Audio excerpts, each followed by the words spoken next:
All right, we're all back. I first want to begin by acknowledging Bob Smart, who was also nice enough to come to the meeting yesterday, treasurer of the foundation, a great supporter of public television, so thank you for coming.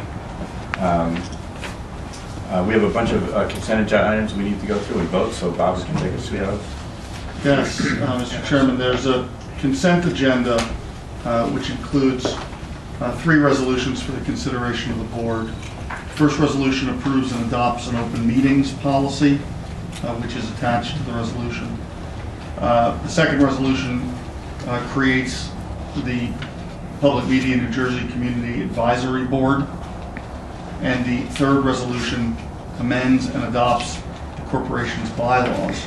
The amended bylaws are also attached to the resolution. There's one additional amendment to the bylaws that's not reflected in the markup, and that resolution is that the board will designate the chairman. As the bylaws are currently drafted, it's the members' responsibility. That will be amended as well. So those are the 3 resolutions in the consent agenda, and Mr. Chairman, I'd ask you to present that for a motion to the floor. All right, is there a motion? Move it. Second? Second. All those in favor? Aye. All right, next. In addition to the consent agenda, there's a nominating committee consent agenda. These are 3 resolutions proposed by the nominating committee of the board. The first resolution elects Josh Weston as chairman of the Board of Trustees and recognizes the service of Neil Shapiro as chair. Mr. Shapiro will remain as a trustee of the organization. The second resolution elects Elizabeth Thomas as a vice chair of the board. And the third resolution elects new members to the Board of Trustees and establishes rotating board classes. And the new members who are named in the resolution are Edward Graham, Brenda Ross Doolin, Gary Wingens, Randy Merberg, and Bernard Flynn. Those are the 3 resolutions on the nominating committee consent agenda. Mr. Chairman, I'd ask you to request a motion. Is there a motion? So moved. Second? Second. All those in favor? Aye. Congratulations to all. Mr. Chairman? Mr. Chairman, would you like to ask me to do the station report? I'm delighted. The pay is so good I couldn't wait. Okay, I still have able help from able counsel, and I'm now looking at the previously typed agenda. Right. And the first thing I'm seeing, unless you correct me, is financial update, or are we doing it differently? Let's do the station's report, and I can do everything in there, I think. Okay, well, station support deal, you got the floor. All right. So I'm going to take you through the same presentation that I did to the Broadcasting Authority yesterday. It's all in the handout we've given you. Everybody has it? So the exciting thing is to remember this is our 24th week, which is really not a lot of time in television, and those of you in startups know that 24 weeks is not a lot of time.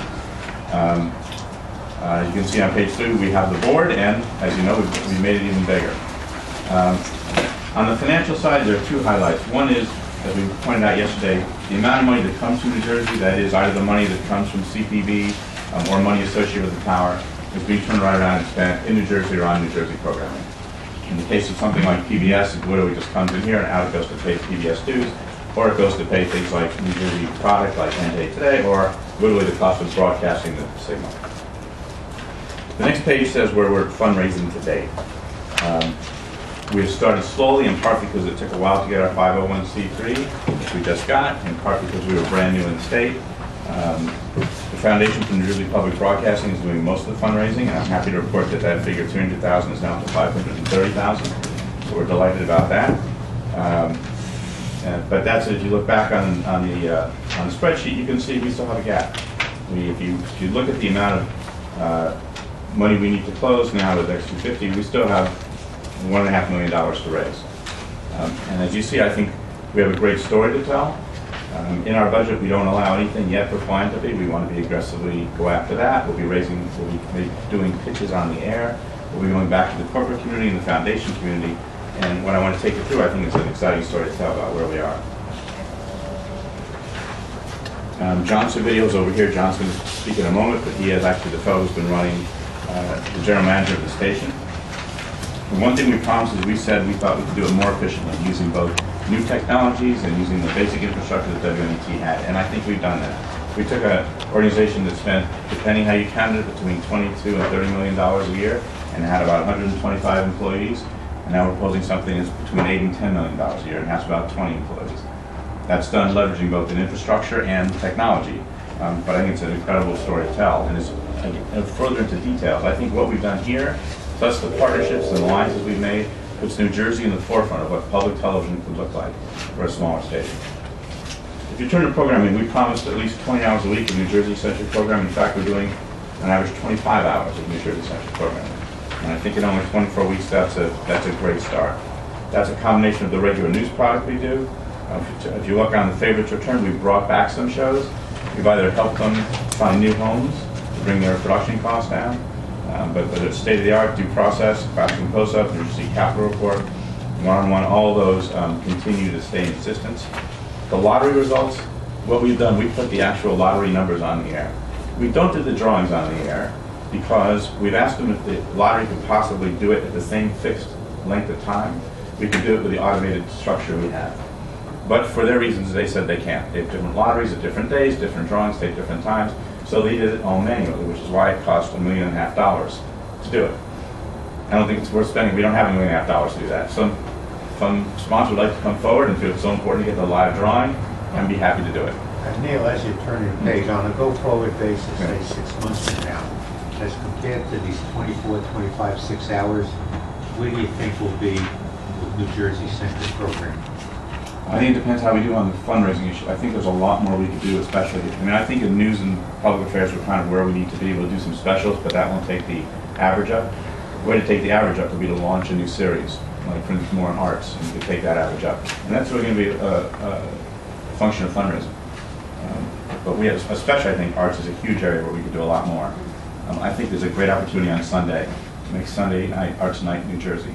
It's the night where more people stay home. There's a lot of great arts and culture happening in this state. A lot of them in houses which are smaller, so it's easy to do it. So I think that's one way to get the number up. We've had enough exploratory conversation, maybe you haven't, to harness what's just north of this building, that's where the Performing Arts Center is, to see whether there's a possibility that we can get New Jersey content coming out of there, going to New Jersey viewers. We've had great discussions, we have great plans, no money. So there are ways to do it. And for instance, there are some areas in which like a play. So if you did a small play, 1, 2, or 3 characters, in the old days of TV, with big heavy cameras and equipment, that used to cost $150,000 to do, $200,000 to do. Now small plays, maybe $25,000 or $30,000. So, so that really, you could have a 3-hour play in prime time on Sunday. I've talked to NJ Pack. Get a sponsor, you put their name on the screen and they pay for that. Mm-hmm. Sponsor could do it, philanthropists could do it. With NJ Pack, they have some interesting ideas. We've talked to the Dodge Foundation, which is interested in it, but in this example, the Dodge, great discussions with the Dodge Foundation, but like everyone else, they have limited resources. So they asked us, give us the biggest shopping list you can, but they're going to say, here's a small amount, now let's figure out how we get to the rest.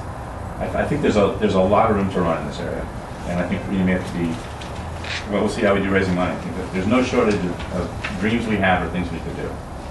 But if you turn to the next page, I want to tell you just a few local things we have done which are different and haven't been done before in the past. The first one, 9/11 Stay Reflected, was a joint project we did with the Star Ledger. They did some great. Did somebody join?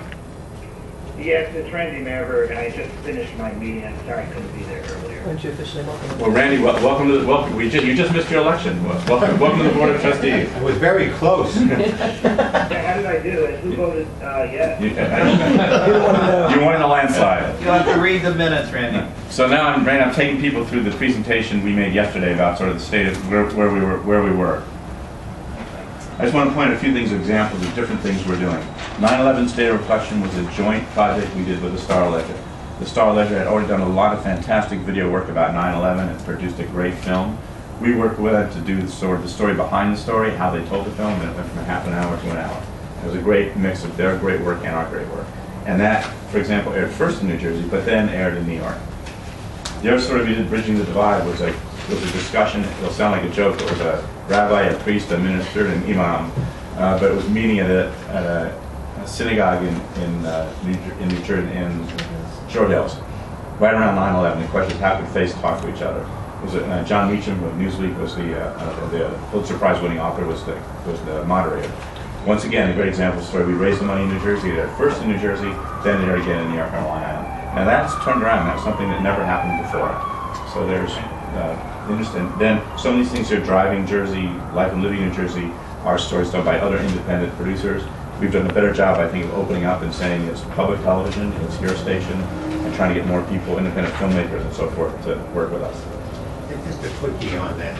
You're too young to know. But years ago, there were documentaries on areas of interest in Jersey. They were done by 13, even though they were New York. I remember watching one where they dealt with who used to live in this part of Newark, who lived in, etc.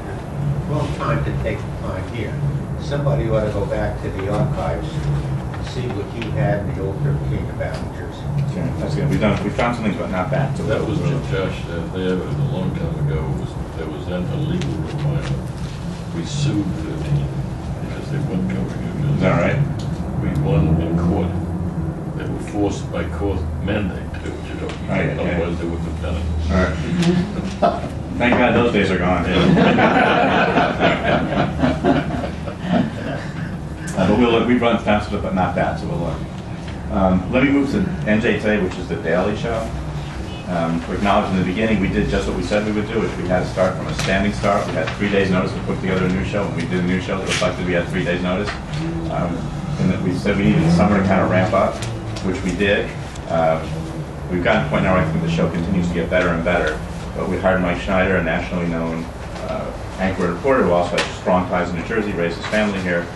We kept Michael Aaron, a great political correspondent. When we did this, we said, I promised we'd have 3 reporters in the field. We actually have 5 reporters in the field.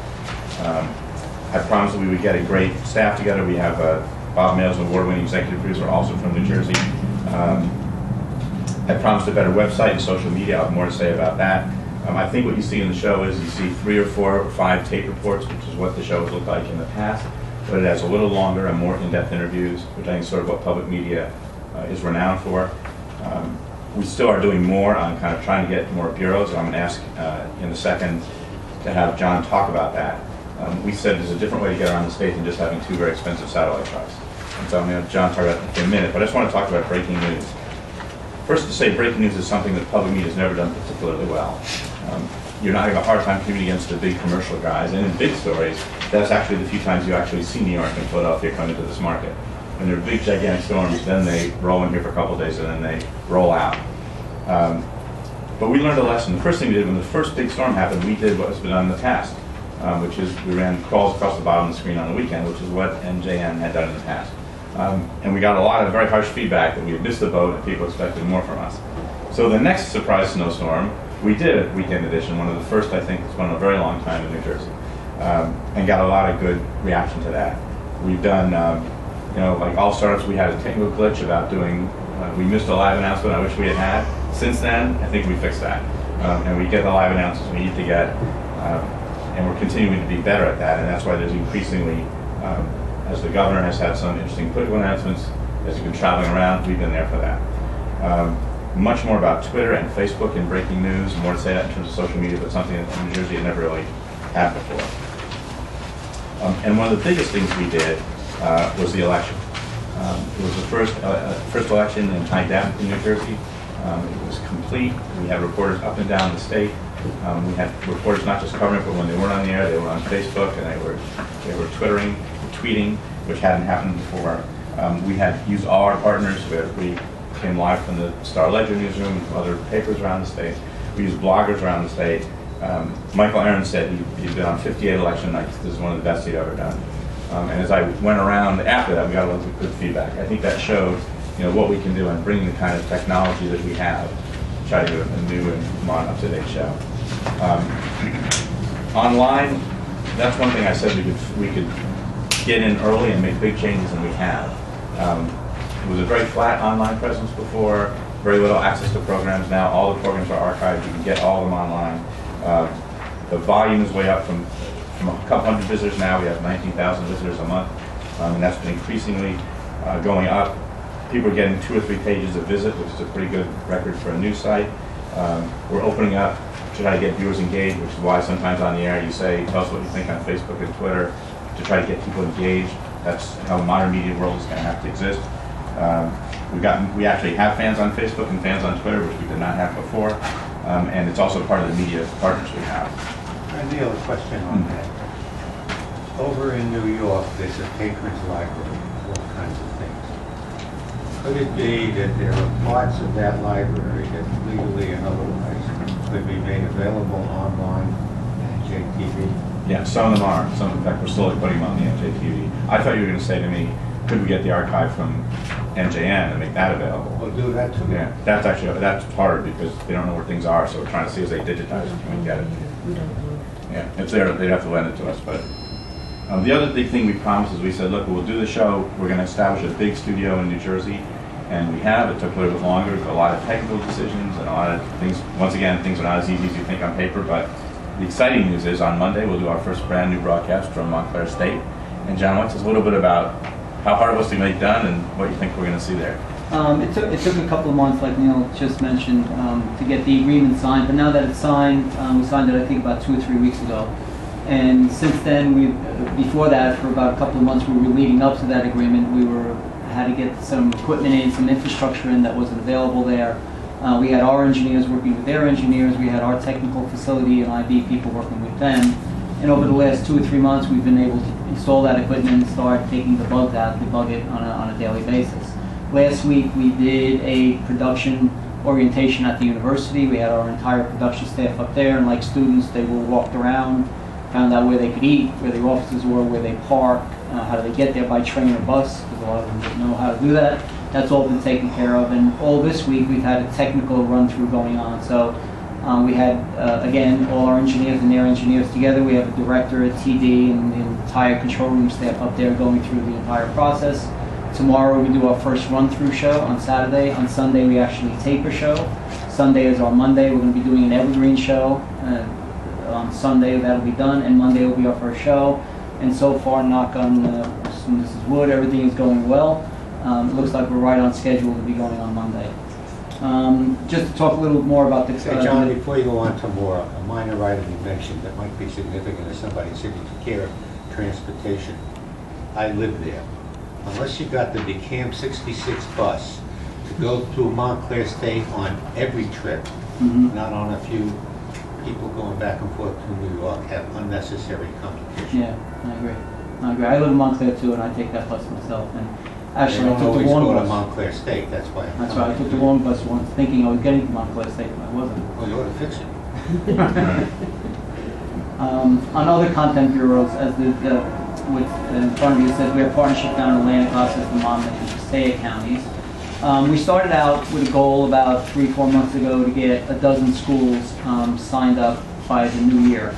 And since that time, last week, within the last 2 or 3 weeks, we've signed the 4 schools you see mentioned here: Brookdale, Rowan, Stockton, and William Patterson.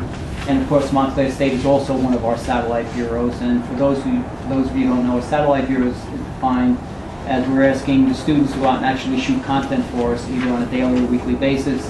If a story breaks somewhere in the South, we can call Stockton up, ask them for a student to go out with a camera, shoot a feature, feed it back to us through an FTP, and we'll get it on the air that night or the night after.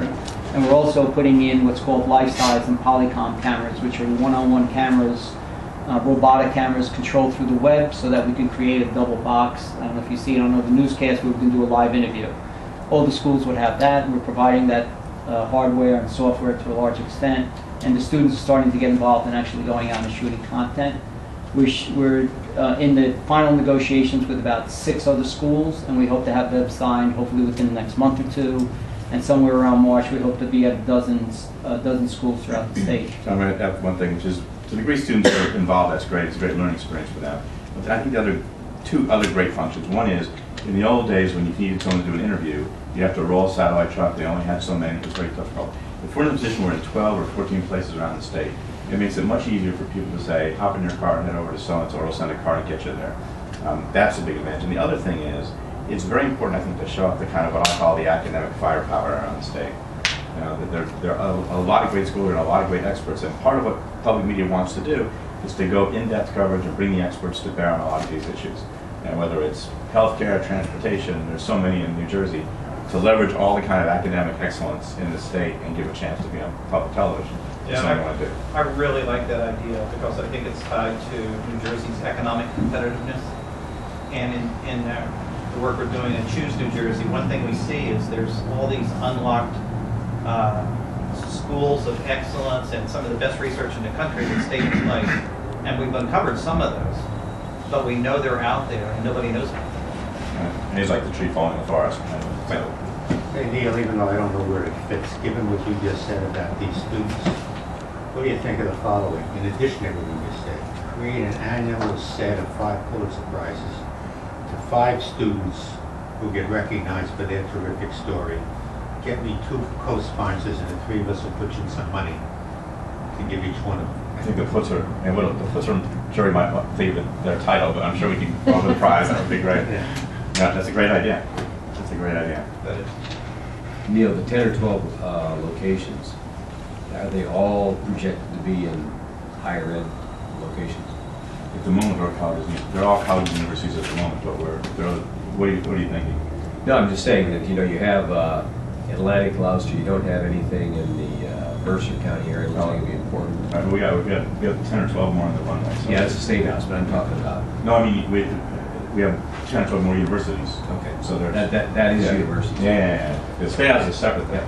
In the State House, we hope to build an actual studio in the State House itself, so we can do the public affairs shows from the State House, and we're working on that. And I think soon they're going to demolish the space, and we have to raise a little bit of money to build in there. But I think that would be a great way to get both legislators on the air, and it's kind of fun to say from the State House, as opposed to from studio far, not that far. Neil, is there any one manufacturer who's prominent in kind of equipment you would need for the State House or otherwise? And if there is, could we go to them, give it to us as gift in kind, and then just put their name up there? I don't know who makes that stuff. We could. There may be a foundation which would like to do that with their name up there. Get the Either foundation way. money too. Yeah, we can look at that. Quick, I don't want to eat up a lot of time. We said we'd have a lot of media contributors, and we do, newspapers, bloggers, things like that. And in education, we said we could do better. There's something called Vital New York, which is video and teaching and learning, where we take our material, make video lesson plans for teachers. We're now moving that over to New Jersey, so they're going to get all that. We're going to take the New Jersey content and do the same thing. So that was our quick presentation where we were. If there are no questions about that, I thought I'd bring up at least 2 issues that come out of that. One is the issue about how we can make connections, and your thoughts about, which John can then take back and distill, about different ways we can connect. As you saw on the budget, so far we're projecting 0 for the philanthropic community, but I'm sure we can do better than 0. We'd like to do better on the corporate front. We'd like to do better on the foundation front. And I think we'd like to just help people get themselves reacquainted with who we are. We sort of started in the summer, and a lot of people weren't watching. They watch us for 1 or 2 shows in the summer and made their determination of who we are, but we're clearly a much different and, I would say, better broadcast than we were on the news side. So with that, I'd like to throw it open to any thoughts about, especially as you see people connect, what are the best ways to do it? Well, not because I run the organization, but the State Chamber has our Walk to Washington train trip, which will connect with 1,000 companies, 700 to 1,000. And there is an opportunity to showcase what you're doing today and get in front of a lot of people at one time, early in the game. And as you know, we're doing a Michael Aaron show Friday morning, either taped or live or not taped. Right. I think it's a great opportunity right now to promote what you've done so far and get some attention. That's a good idea. So you're planning something that we'll talk about how to do that. Maybe how we can integrate a little bit of this story into that. Niels, here's another one, probably not as good as that one. Just yesterday at the PAC, the Business Roundtable, thanks to Verizon, had quarterly meetings. Happened to be Verizon was on stage. In fact, they did a terrific job. Doesn't tell you how good you can be. But why not get connected to the New Jersey Business Roundtable and have one of their presentations quarterly be NJTV and whatever else you do, and get yourself known to, how many members they got? Hundreds, I don't know Yeah. the exact It's number. all business around here. And the good thing about that, the list of speakers that we have gotten for that are really top-notch. They're CEOs of some of the biggest companies in the country, Right. or some of the just really terrific speakers. Nobody just told you if you come, you better be good. Yeah. I'm gonna get Mike Schneider, he's good. I think you'll be welcome at a number of places for a number of speaking opportunities. I think the more we get out and show our product, the more demand we'll have. You have agreed in some way, shape, or form to be in-kind media sponsor for the New Jersey Governor's Women's Conference in May. That's held in Atlantic City at the Convention Center, and last year there were 1,100 women gathered at that event, and NJTV will have some kind of role there, or leading Yes, up, yeah. or Right. being involved with. And there's also a Rutgers quarterly business forum that's held in the South. That would be a good complement to the business panel that you're talking about in the North. Somebody should do a better research job than we can do spontaneously right here, because there are lots of such things. We've been putting together a list. The staff has been very good with the initial outreach to make sure that they're involved with key events. And I think as board members, we can continue to feed that information into them, because in one way, shape, or form, we're all involved. Well, we're putting together a list like that, Liz, for the whole state, so if you want to give me a call, I think we can share the list we're putting together. Terrific. That'd I'll be be great. happy to. That would be great. Yeah. One thing I'd recommend to this board is that while these sorts of engagements, public engagements are important, it's really important to simultaneously look at the immediate past large funders or other prospects that are what we would say maybe kind of the lower hanging fruit, because the sooner we can get some funds into the system, the sooner we can improve the shows and add more so that people can get excited about the product. It takes about 3 years to cultivate a cold donor. It takes about up to a year to re-engage somebody who's maybe been lapsed. In this case, we have a lot of lapsed donors. And somebody who's cultivated is sometimes it's just a week or two with a phone call talking about needs. So I would recommend that we think about that. So 2 suggestions I would throw out there. One actually is Josh's, so I'll let him talk about that. But I'd encourage this board to think about whether each of you as a trustee could host an event, either at a club, your home, and maybe it's 15 people, but it's 15 couples who maybe in your part of the state were funders in the past, or some other prospects that Robert can help identify in your community that you probably know, or friends of yours you think might be interested. And you invite Neil and you invite Mike Schneider to come in and do a presentation so they can intimately kind of hear what's going on with the station. We find those very effective. We do them in New York all the time. We often bring content, a certain show or a certain producer, do a little screening to make it interesting around television. But it's a great way to finish up the night talking about what the financial needs are, where we're trying to go. It allows the fundraiser to get in the next day and make a follow-up call. And then the other one, Josh, you had a great idea about past members. I think there's about, I can't remember if it's 30,000 past members right now on the roster that we have. We're about to do a 50,000 piece mail drop in January. But you had an idea, which was to do a large sort of open cocktail party as opposed to a gala. I don't remember everything I tell you. It's only 6 hours ago. Let me give you one that goes on, or used to go on at the PAC, that have a small dinner, not as big as you said, maybe 6, 7 couples, with the rationale behind the 6 or 7. And in those days, Larry Goldman, then CEO, would join. Now let's morph to where we are today. If we had our little dinner gathering right in there, and the invited guests also got free tickets to that night's performance, they're getting a double header out of it.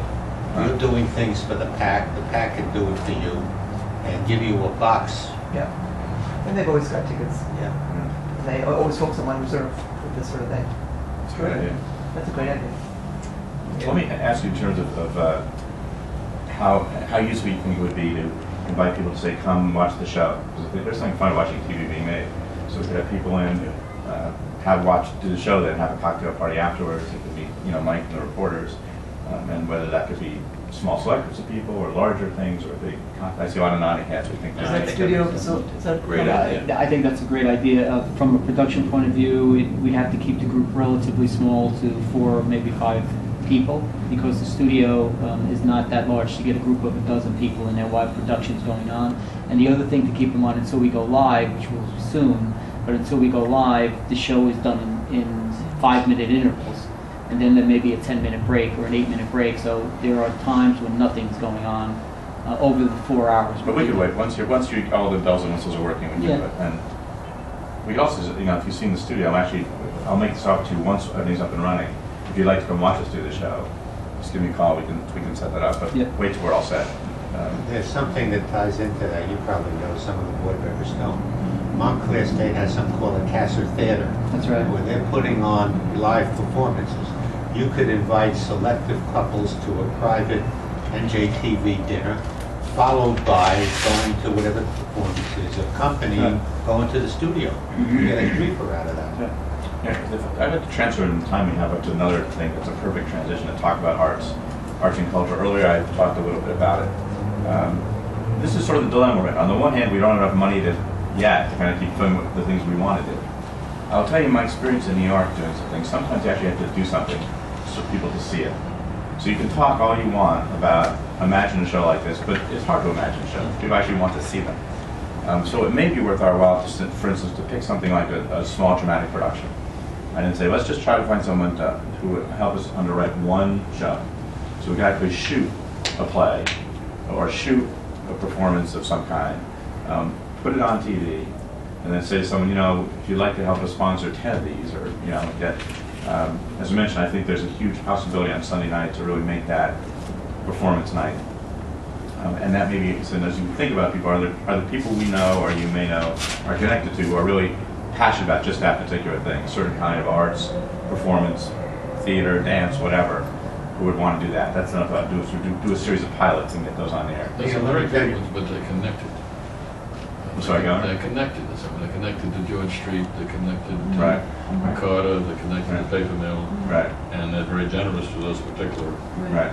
people. Right. So, You could well want to do what you say. Right. You find them attached to those organizations.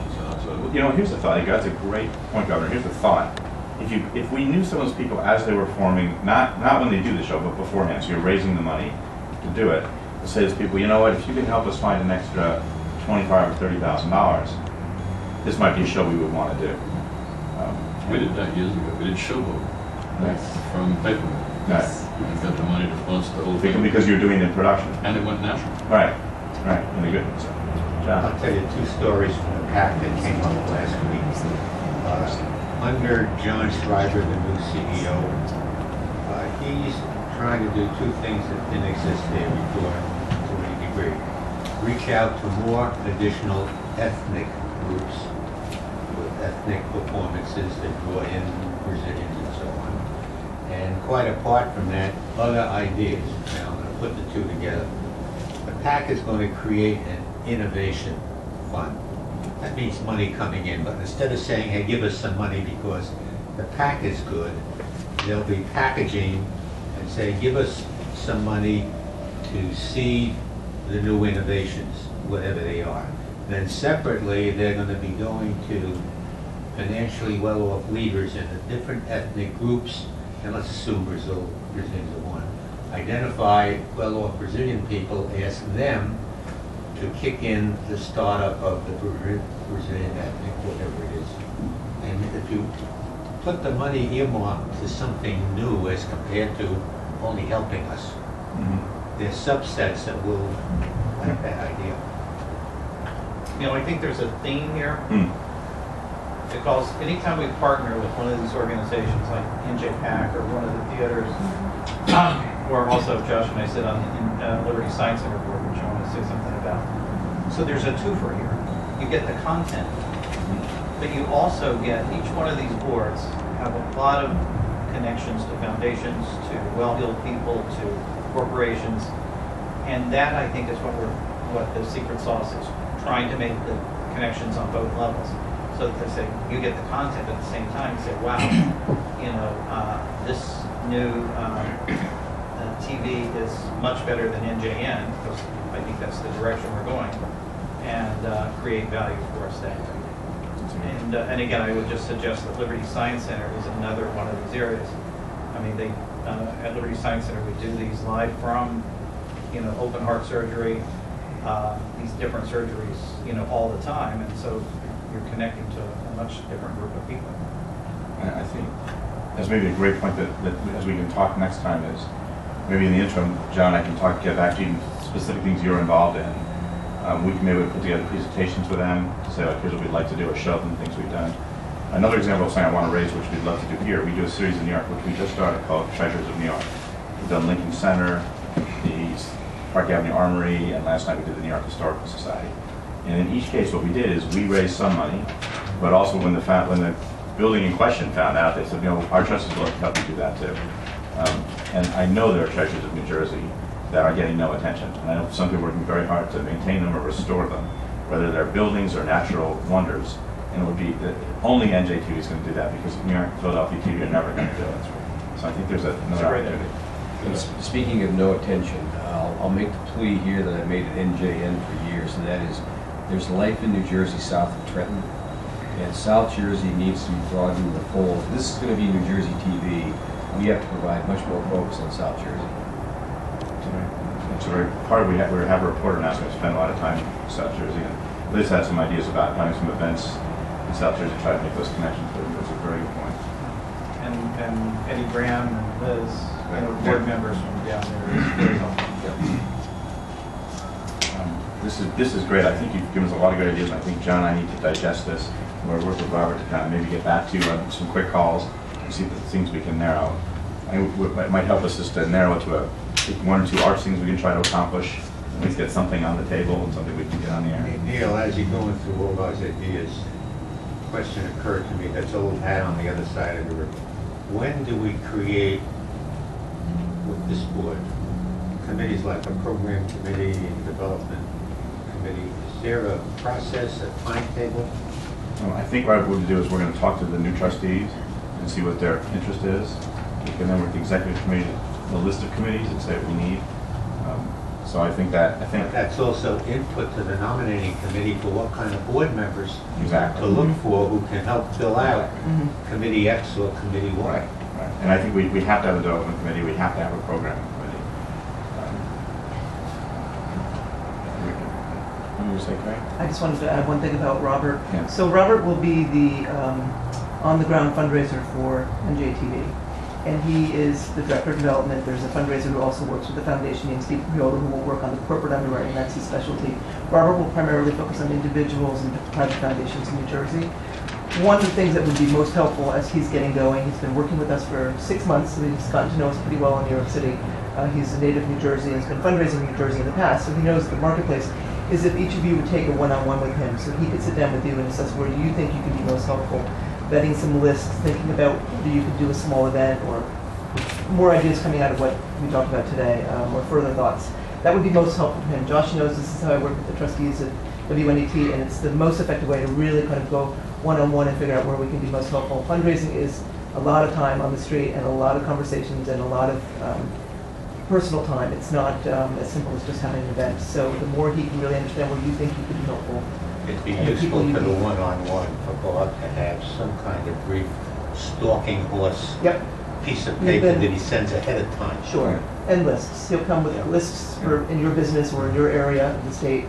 But great, he'll come prepared. And I think we can take this thing and get this presentation distilled down to maybe a page or two of themes. I think we made promises, we're fulfilling them. There's more we'd like to do, and not in 20 pages. And they had a sense of humor. I had a discussion with John. Get us a letterhead so we look like we're in business. I wouldn't even know how to write a letter. What do you write it on? I'm putting it on ADP stationery. We will do that. We can spring for that. Stationery and an address, right? Right. Should we talk about the address issue or not? Sure. So here's a quick issue which we realized, because it took so long to get our 501c3, because we want to have a launches mailing. The problem we have is all our mailroom is in New York. And I'm worried a little bit, even though we'll say NJTV, if the return address is post office box something in New York, people mistakenly somehow worry that the money is going to stay in New York. So I'd like to figure out how we find a post office box in New Jersey. And I've That's never. a big deal, just get one. No, it is a big deal. Well, can't you just- have to be able to prove to the Postmaster General that you have the operations to securitize the monies, there's cash, there's checks, there's credit card numbers. You have to have a whole setup. NJN had an arrangement with one of the state banks. We do not have a bank in New Jersey. Can't we simply use the foundation for the time being? Foundation does not have the facility to do thousands of transactions. Our office is due in New York right now. The plan is to move this to New Jersey, but if we were to do our first direct mail piece, which would drop in January because we've lost the first 3 months of this fiscal year, or 4 months, we would need to agree that we would use a New York address temporarily, come up with some sort of catchy caveat that assures people that this is segregated monies just for NJTV. But we are dropping 50,000 pieces, so we'll get 10 to 13, 15,000. If you get 2 other people, I'll agree to be the 3rd one to work with you, even though you're retired, on how to solve this simple problem. This might be a development committee issue anyway, right? Sure. Okay. There's got to be a simple way. Just get 2 other It people. needs to so go to not New one. Jersey. Yeah. Yeah, It's a it's bad idea. PR, That's what I issues. think. I'm sure I mean, I know that there are outsourcing groups that we could engage. It just means. I don't know, if anybody has any expertise or other people you know in this situation, we can't be the first one who's in it. So this is great, it's gotta be simple. Well, maybe we just elected Brenda to the board. Right, that's what Uh, So maybe she's a banker. Yeah, that's a So- good idea. That's a Hey, good maybe idea. get 2 or Maybe 3 she would be people to helpful. work on it instead of having a dozen people No, yelling about it. I think we'll name you and Brenda. Josh, Brenda, Carrie, Yeah, great. terrific. I'm conscious of the time, and I want to thank, I think these are all fantastic ideas. You've given us a lot to think about. Rob will be in touch with each of you individually, and we'll get back to you about that. I want to ask, are there any other, any members of the public want to ask us any questions or anything that? Then, Mr. Chairman, I think that completes my report. Okay, I'm now going to do my last duty. It says adjourn. Is there a motion to adjourn? So moved. Second? Any opposed? Thank you all for coming. The meeting adjourned. Thank you. A great weekend. Good Here. holiday.